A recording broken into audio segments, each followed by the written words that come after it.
The Purchase Managers Index has been here for the last 4 years. It was started in Uganda in June 2016.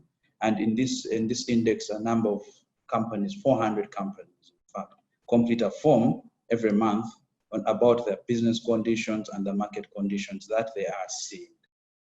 We have seen these purchasing managers telling us that over the past 2 months, there's been significant drop in their output. In fact, 94% of all purchasing managers have been telling us that business activity has dropped between February and April this year.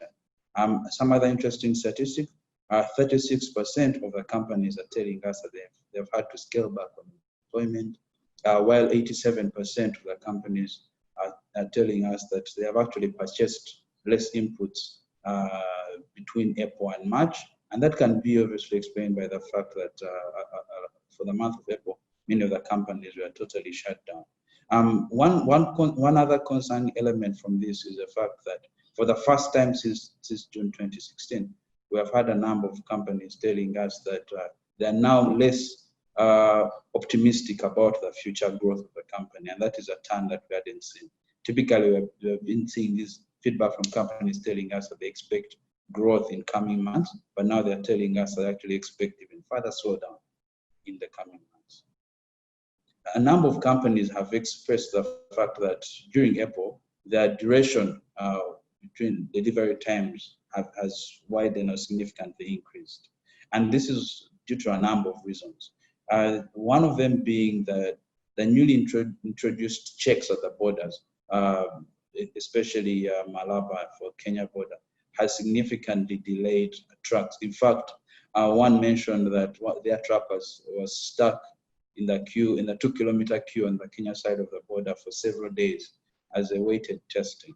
We also note that there's some other issues such as partial closure of Mombasa port, as well as curfews that have been instituted in parts of Nairobi in Kenya that are causing further delays for goods coming into the country. The other interesting bit that we notice when we talk about whether prices are going up or down for goods and services is that, in fact, the survey report revealed that most of the managers are saying that some of their purchase prices have come down.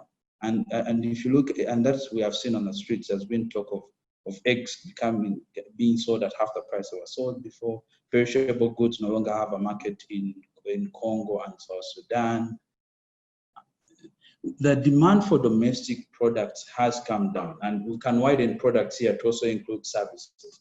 For example, things like tourism and the arts. No one goes to theater anymore. People do not go to restaurants, and people are not eating out. That is impacting the demand for food products, such areas. And then on the flip side, we have seen increase in demand for telecom services.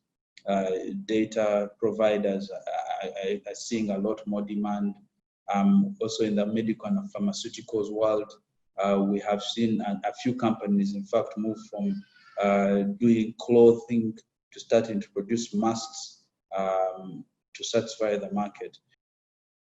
Suggest that for all SMEs in this particular point in time, even as we grapple with just getting the financial resources enough to survive, would adopt skills that help with longevity of business. And those are the skills around good governance structures within the entity, having separation of ownership from management, proper accounting policy, a good cash buffer that will support them through the hard times.